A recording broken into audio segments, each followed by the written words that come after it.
ବନ୍ଧୁଗଣ, ମୁଁ ଋଷିକେଶ ଆପଣମାନଙ୍କୁ ସ୍ୱାଗତ କରୁଛି ଓଡ଼ିଆ ଗପସପ ଚ୍ୟାନେଲକୁ। ଆସନ୍ତୁ ଜାଣିବା ଶନିଙ୍କର କୋପଦୃଷ୍ଟି ବିଷୟରେ। ଏହା ପୂର୍ବରୁ ଆପଣମାନେ ଏହି ଚ୍ୟାନେଲଟିକୁ ସବସ୍କ୍ରାଇବ୍ କରିଦିଅନ୍ତୁ ଓ ବେଲ୍ ଆଇକନ୍ ଉପରେ ଦବାଇ ଦିଅନ୍ତୁ। ଶନି ହେଉଛନ୍ତି ଧର୍ମର ଦେବତା। ଶାସ୍ତ୍ର ଅନୁସାରେ ତାଙ୍କର ବାର ଶନିବାର। ଆସନ୍ତୁ ଜାଣିବା କ'ଣ ଖାଇଲେ ଶନିବାର ଦିନ ଶନିଙ୍କର କୋପଦୃଷ୍ଟି ପଡ଼ିନଥାଏ। ପ୍ରଥମ, ଶନିବାର ଦିନ କ୍ଷୀର କିମ୍ବା କ୍ଷୀର ଜାତୀୟ ଖାଦ୍ୟ ତଥା ମିଠା ଇତ୍ୟାଦି ଖାଇବା ମନା। ଯଦି ଆପଣମାନେ ଖାଇବା ଜରୁରୀ ଭାବୁଛନ୍ତି, ତେବେ କ୍ଷୀରରେ ହଳଦୀ ଗୁଣ୍ଡ କିମ୍ବା ଗୁଡ଼ ମିଶାଇ ଖାଆନ୍ତୁ। ଏହାଦ୍ୱାରା ଶନିଙ୍କର କୋପଦୃଷ୍ଟି ପଡ଼ିନଥାଏ। ଦ୍ୱିତୀୟ, ଡାଲି ଜାତୀୟ ଖାଦ୍ୟ ଖାଇବା ମନା ତଥା ମସୁର ଡାଲି, ମୁଗ, ହରଡ଼ ଇତ୍ୟାଦି। ମସୁର ଡାଲି ହେଉଛି ବୁଧଙ୍କର ପ୍ରିୟ। ଏହା ଖାଇବା ଦ୍ୱାରା ଶନିଙ୍କର କୋପଦୃଷ୍ଟି ପଡ଼ିଥାଏ। ତୃତୀୟ, ଡାଲି, ନାଲି ଲଙ୍କା ଖାଇବା ମନା।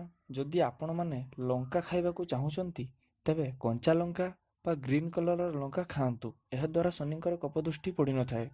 ଚତୁର୍ଥ, ମୁଖ୍ୟତଃ ନିଶା ତଥା ମଦ୍ୟପାନ ଇତ୍ୟାଦି କରିବା ମନା।